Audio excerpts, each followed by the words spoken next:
a look at DeGrom. I'm going to go to a website which shows DeGrom. I'm going to show you some other Major League guys. I'm going to get a couple of you. My first guy will be Tomer from Israel. That guy's been locked in for 3 sessions, sent me his video. Damn sure I'm going to watch his video. And then anyone that, if I don't get to your video and you do want it reviewed, I'm happy to set up one of these Zoom sessions. I've been doing it with a bunch of guys, and it's fun. It's a great way to teach. In essence, this is what I do with the college guys, except we're sitting side by side. We do video analysis, and we look, and we compare, and we set a plan together. And I'm happy to do that with anyone, especially those I haven't done it with or people that are tuning in to me, don't know who in the world I am. So I'll put that into the chat after. It's a way you can actually schedule a session and that works conveniently. So let's go to here. Okay, so on my screen now, it should be, I just hit a button there, it should be Jacob DeGrom from 2 angles, side by side. Okay, so they're both, they're synced up pitching deliveries. One where we're looking at them from the third base angle, the other one we're looking at them from the second base camera. Okay, so a few principles here to start with. Number one is when the pitcher is in the windup position or in the stretch, and I'll back it up further here, okay? Right now we have no velocity. So Jacob DeGrom, who throws about 96 on his average fastball, has 0 velocity right now. Okay, and he needs to build velocity, and that building starts the moment the left foot comes off the ground. So right now, one is a little ahead of the other. But right now in this one on the left, so I'll put a little circle on it, when that foot comes off the ground, the velocity starts to build.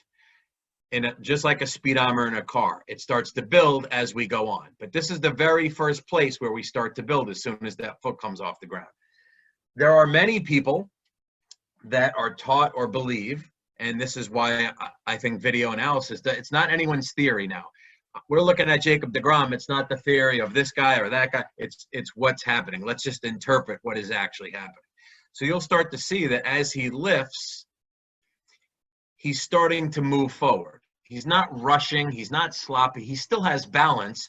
But in what I see most people doing or training is they consider balance right above the foot here. So that at the top of the leg lift, most people are taught your head should be exactly above your foot. That's balance.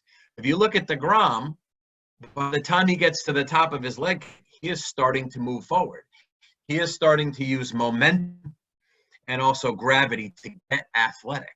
If you guys are into Jacob DeGrom, and there was a few of you that put in that he was your favorite, you should know that he was a shortstop at college at Stetson. He went to Stetson University in Florida, and he was a shortstop, and then he started to pitch later in his career.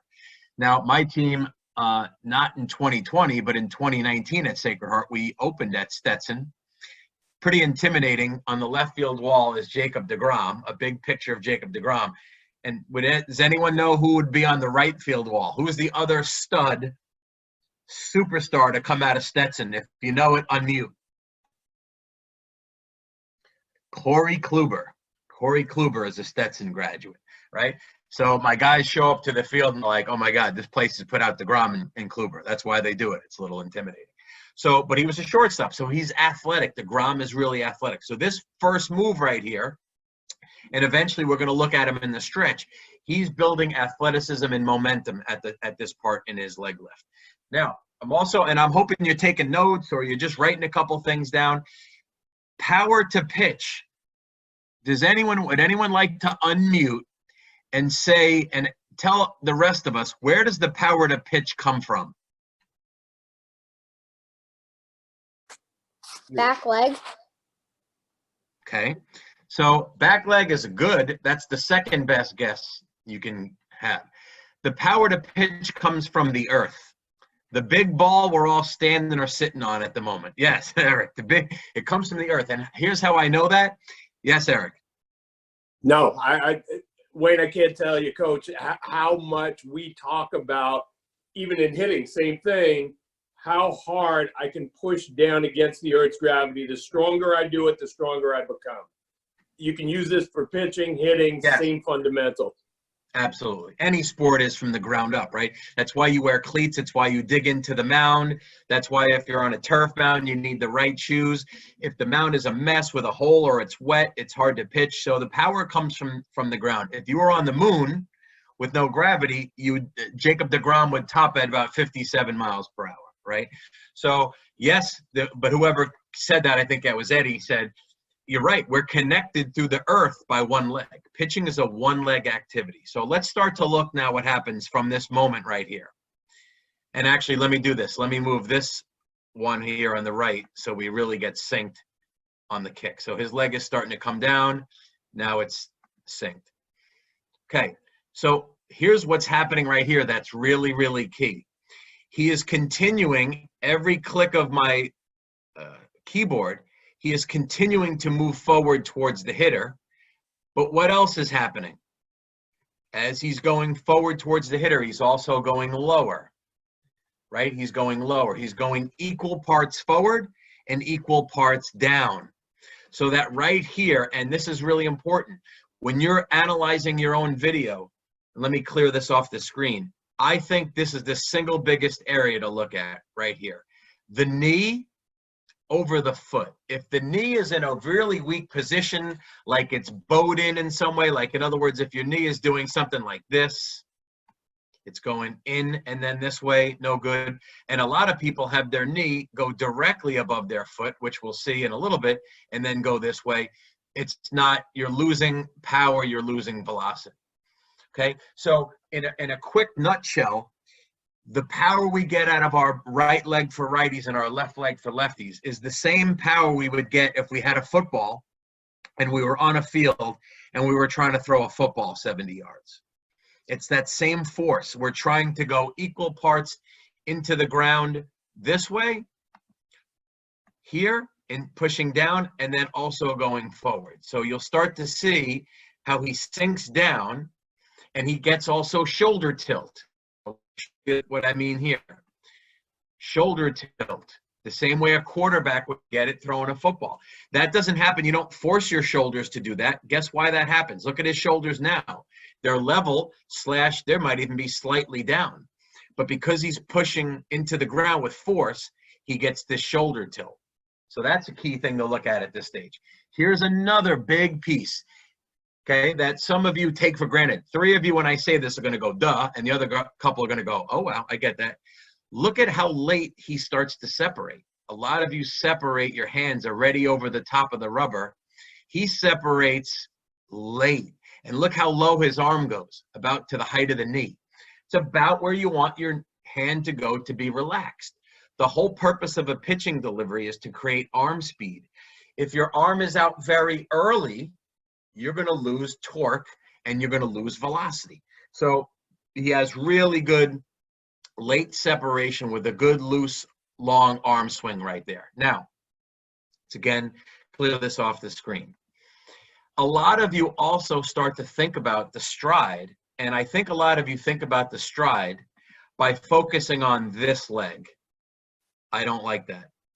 I want you to be solely focused on driving off and being powerful with this back leg, and let the front leg, let the left leg go where you want it to go. When some coach tells you, hey, you should stride longer, many of you almost jump off the mound to try to get a longer stride, but you're now losing your connection to the earth. So if you want your stride to lengthen, it should be by pushing more out of your back leg, not jumping more in your front leg, okay? In addition, here's another way to think about this. I'm saying a lot of things in the same way, and I'm trying to come up with just the right words to hit home on each person. I kind of do this to my, and I would need a fuller screen, but I do this a lot to my guys. I'm building a little hangman guy right here. Okay. So I tell my, instead of pitching a 5-ounce baseball 45, 50, 60 feet, I want you to think about this guy right here at the end of the mound just said your mom's a jerk. This little stick guy just said your mom is a jerk. I want to knock this dude right out right now. So instead of me thinking about now that I'm pitching a 5-ounce ball 60 feet, I'm knocking this dude right out. So start to think that way. Start to think in your direction. in your drive, that you're driving right to the bottom of the mountain. Some of you that have a stride that goes way across or way open or is a weak stride, start to think about there's a guy at the end of the mountain that you're going to drive and knock out with a punch. Look at DeGrom on the right side. Let's look at it right here. To me, that's a great piece where he's powerful on that back leg. You'll notice how his butt is sitting right over the top of his heel. He could easily be planting that foot and punching somebody right there. I'm not telling anyone to get into a fight, but that's the way you want to think about moving your delivery. And I've had a couple of guys in this call that I'm working with that I've been telling them to get a medicine ball, depending on what your age. If you're 11 years old, you want a 6-pound ball. If you're 15 years old, you want a 10-pound ball. If you're 18, you want a 12-pound. You want to get a medicine ball and you want to push it. And I'll actually call up that video after. The heavier ball teaches your body how to move. Whereas when you have the 5-ounce baseball that's light, a lot of things can go wrong or inefficient, and you still get it to the plate, and you could still throw a strike, and you could still get somebody out, but not in your most efficient, powerful velocity, command, and arm health. This is a key thing, guys. I'm going to say right now, half of you, it's going to go over your head. Velocity, let me back up. Your delivery, so not your mechanics. I don't love the word mechanics. I love the word delivery. Why? Because mechanics make you think, oh, I have to do 6, 7, 8, 9, 10 things to pitch a ball. Your delivery is one fluid, interrelated thing that helps you pitch. Okay? When someone's knocking somebody out with a punch, they don't think about 7 things. They think about athletically knocking somebody out. Your delivery equals your velocity equals your accuracy equals your arm health. The players that I've coached over the years that pitch the best, have the best delivery, they throw the hardest, they have the best command, and they stay healthy. The ones that don't have a good delivery, have an inefficient delivery, they lose velocity, they can't command the ball and throw strikes, and they're always feeling pain somewhere. Pain is feedback.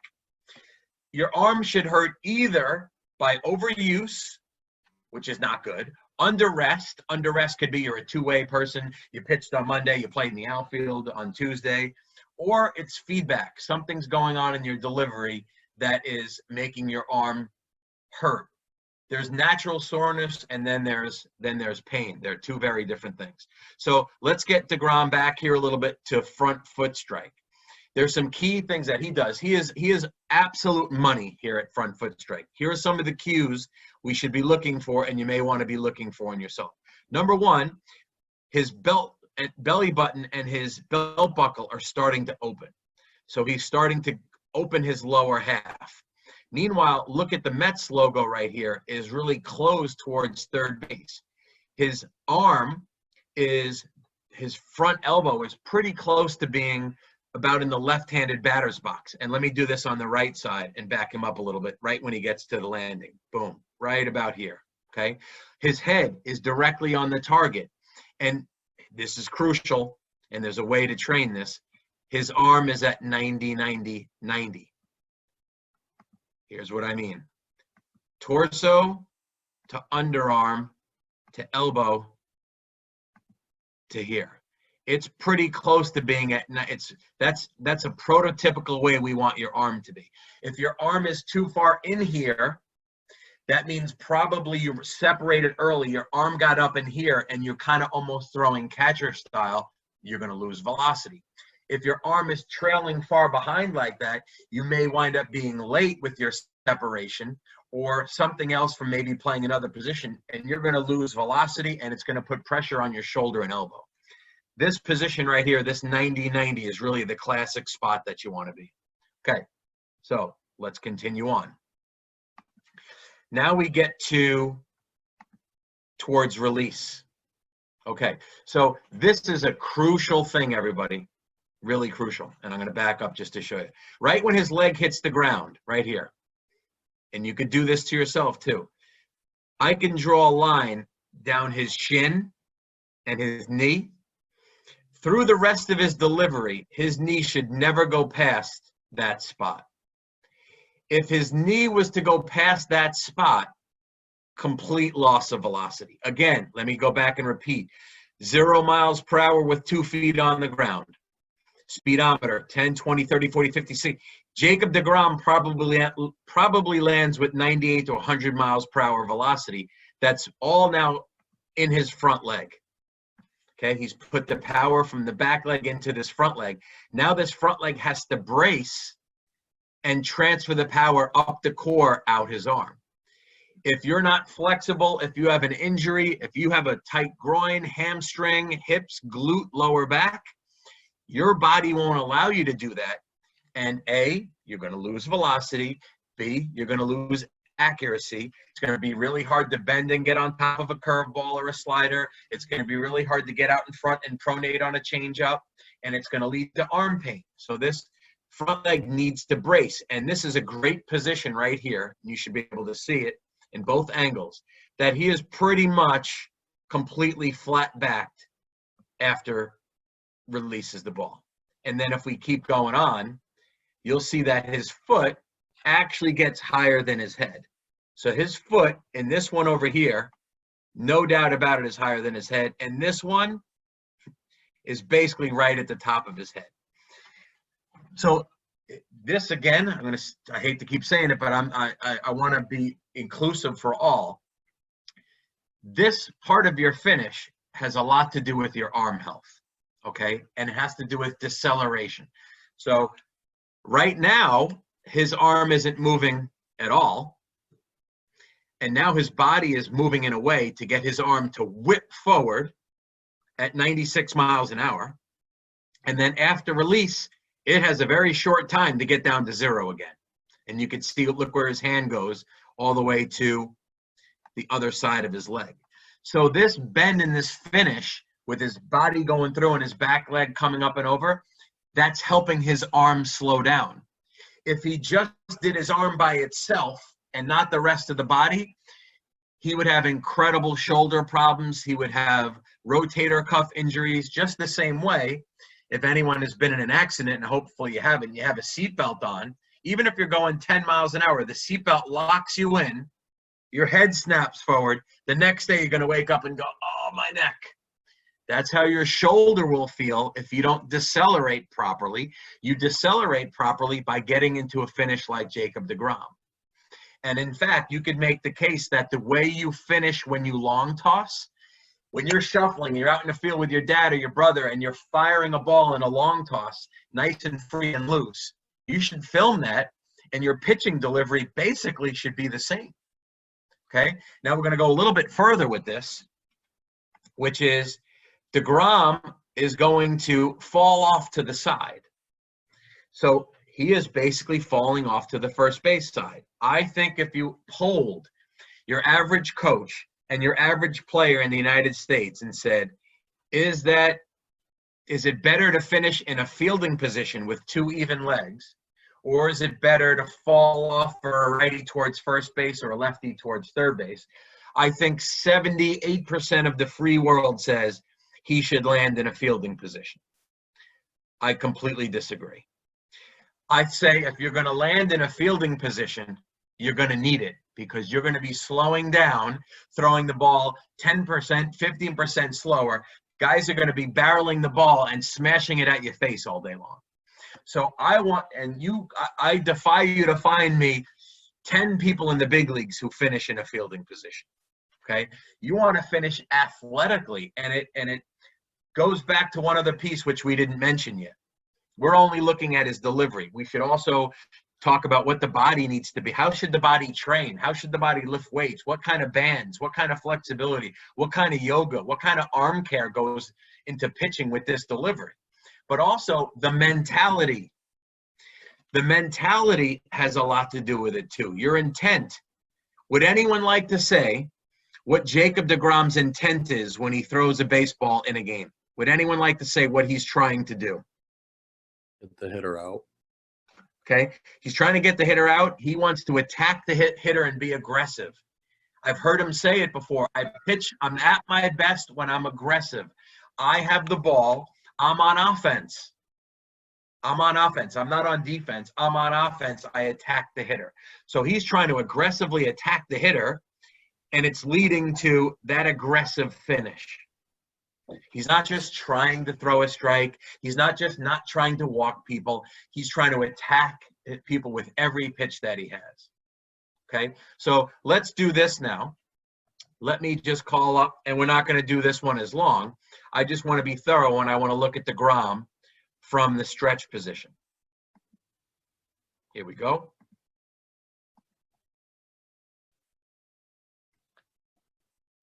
Take a second to load. Here we go. Get the stuff off the screen.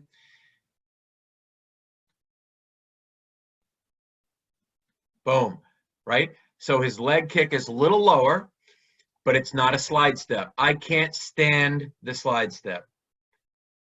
I can't stand the slide step. Would anyone like to answer except Matt, who's working with me and probably knows these answers already? What is with a runner on first base, the guy flies, and you're about to make a pitch to the plate. What is your number one job on that pitch? Would anyone like to answer that besides Matt? Hammer, what's your number one job? Man on first base, he runs well, he's the tying run. What is your number one job with the next pitch? Maybe pitch out. Well, pitch out would be, you could do that to control the running game, but let's say you've used your pitch out and you didn't steal. Then the next pitch, it's 1-0. What's your number one job? Throw a strike. Oh, hammer time. Terrible answer. Hammer time. What if you throw a strike and he craps on it and hits it over the fence for a 2-run homer? Oh, yeah. Oh, hammer time. What else? Anybody else? Your number one job, runner on first base, good hitter at the plate. What's your number one job? Anyone? Many people tell me be quick to the plate. Wrong answer. If you're so quick to the plate that the runner can't steal, but now you lose velocity, throw the ball right down the middle to a good hitter, guess what he's going to do? His eyes are going to light up like Coach Holtz, and he's going to hit a ball off the fence. Your number one job is to make a quality pitch and get the hitter out. That's goal number one. 1A is be quick to the plate. The slide step does not work at elite levels. You might get away with it at certain levels, but you start getting to college, whereas elite hitters in minor leagues, you're going to find no one in the big leagues with a true slide step. Now, so there could be there's versions you might be calling a slide step something different. To me, and I don't have a video to quickly show you, to me, it's where the front foot just goes forward and you don't push into the mound enough. So DeGrom is quick to the plate. His leg is going quickly. Boom, he's down and he's going through and he gets his good finish. Right? So he has really not changed all that much from his windup. He's just quickening and shortening the kick. There's a lot of variations that you should all experiment with. And frankly, the entire pitching world doesn't pitch enough from the stretch with a runner on in their practice. Everyone likes to wind up, or everyone's in the stretch with a big full kick. But guess what? You're in the stretch with runners on more than you are in the windup. The biggest crunch time pitches in the game come in the stretch with men on base. It should be 70 to 75% of your practice pitching, because you're going to be in a big spot in a big game and need to get somebody out with first and second and 2 out with a 1-2 count. Okay? All right, let's call up another pro and take a look at that. And let's see who I can find here.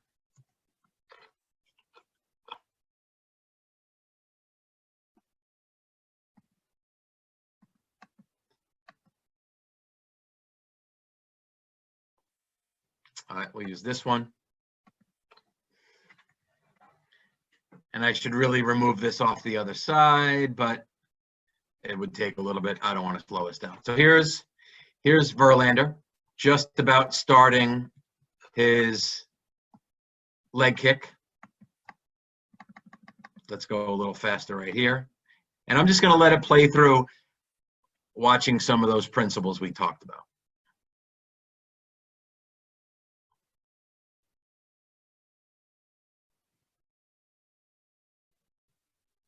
It stops there for whatever reason. I'll pick another one if I need to, but let's go take a look. So let's start to look at that early momentum, right? So as he's lifting his leg, you can see the fans back behind him.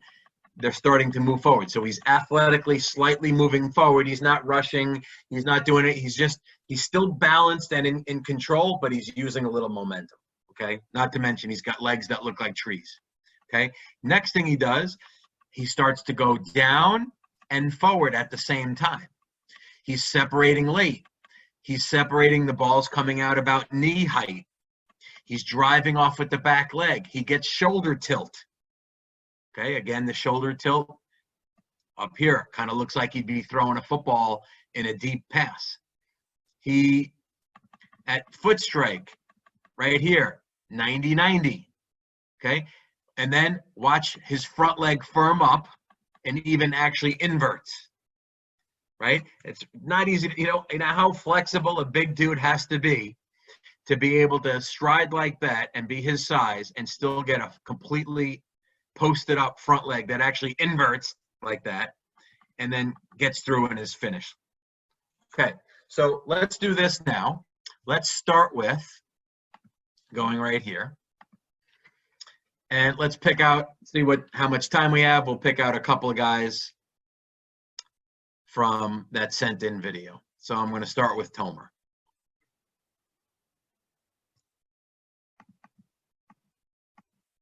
Oh, I got to go to my videos.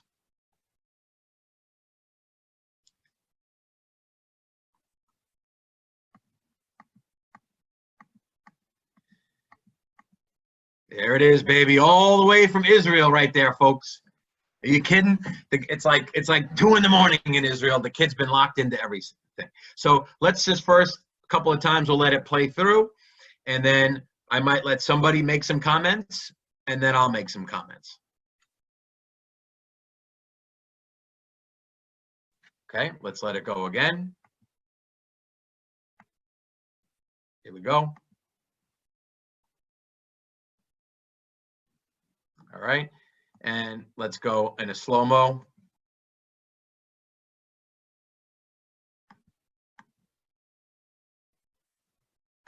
Hang on, I'm going to make it a little faster slow-mo.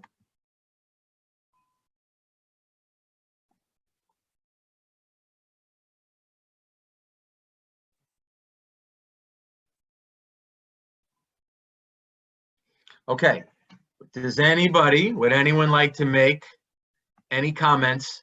Something you liked, something you think he could improve on? Any comments? I think he could have a little bit more shoulder tilt. Okay, so let's start with this here. So I would personally consider him a little too balanced. Like here, he's almost kind of just to a dead stop. He might as well start in that position. He's not using that beginning piece in a more athletic manner. So that's a personal preference. I would highly advise that. I think it looks a little unathletic, or if you will, not timid is not the right word, but if you were hitting against him, would you watch him in the bullpen and go, oh my God, why am I hitting today? This guy's going to kill me. Probably not yet. So I like that whole posture, that beginning move being really athletic right from the start. But let's get to that spot right here. Okay, so he's got some shoulder tilt, a little bit. Where would he be able to get more shoulder tilt? What would he probably have to do, Matt? I feel like if he stayed back longer, then he'd be able to get more. Watch this. That's all we need on his hip. Okay, I heard a comment that, agree. Let's do this, see if I can find him easily here. P-E-T. Pettit got 1 T or 2 T's, Eric? 2? 2. 2, all right, let's see. I have to go here. 2 T's twice. Oh, it is? Yes. Let's see what happens. P-E-T-T-I-T-T-E. Hey, here we go. So, again, I'm not telling Tomer in Israel to become Andy Pettit, but I'm calling up Andy Pettit, A, because he's lefty, and B, one of the kids on the call said Pettit was his favorite, one of my favorites. So I met him in person. The guy's like a building with feet. So just look at this. Let's go a little faster here, and then we'll stop it. Ha, ha, ha, ha. Boom. So if we get Tomer to the same spot, okay, you see the difference. Really, it should become obvious there, but the difference to me is in a mental intent. Tomer is just trying to film a video to send it in. He's throwing flat ground. He's out some Maybe he's also not in a competitive environment. Maybe he pitches a little differently in an actual game. But Pettit is here using a full body effort. He's trained. He's squatted. He's done all his work, his sprints, his everything. And he is pitching for his livelihood. He's pitching to dominate people. And Tomer's throwing a 5-ounce object, which is what many do. And Tomer's what, 13, Eric? Yeah. Yes. Tomer's Dude, 13, and that was the first day out of quarantine also. Yeah, no, I mean, there's a lot of good things. He's not a mess at all, but you could just say, man, just with a couple of things, he'd really be able to be a lot more powerful. But again, look at Pettit in this position here. Look at how he really keeps that going. I mean, we could keep on clicking through. He hasn't even landed yet. It looks like he's thrown into the upper deck. Now he lands, posts up that front leg, back leg comes all the way through there. So let's get back to Tomer here. So he lands. Okay. Tomer wanted me to tell you he turned 14 in January. He turned 14 February, in January. February. Happy birthday. Okay, so his foot strike position here is pretty solid. I think that's an athletic position. Head's on the target. He's in good shape with 90-90, but watch this as we get to release now. And if we get Pettit to release, this is why video, I think, is the best way to do it. Anybody, what is the drastic difference right here between Tomer and Andy Pettit? His front knee. It's front knee. So the back knee, when it starts to bend like that, and the front knee, they work in conjunction with each other. When the front leg posts up more, the back leg actually stays away. Okay, I don't know if you can see the hand on my screen there. That's what you want. You want your back knee further away from your front knee. When your back knee drags towards the front, it means you're not posting up. So what does that mean? It means a few things. He's got 5, 6, 7, 8, 9 miles per hour hanging out in his right leg that he's not using. That's number one. Number two, it's going to be really hard to get a fastball to his glove side because instead of being able to post up and drive the ball to this side of the plate, he's going to be in his leg with his chest upright. It makes it harder to get to glove side. It's harder to get in front of a breaking ball and have nasty breaking ball. It's harder to get to that changeup. And then if we go through even further here, let's take a look. Look at the finish difference, right? Pettit's got this flat back. He's decelerating healthier, and Tomer is taking the brunt of it with a lot of having to do with his arm.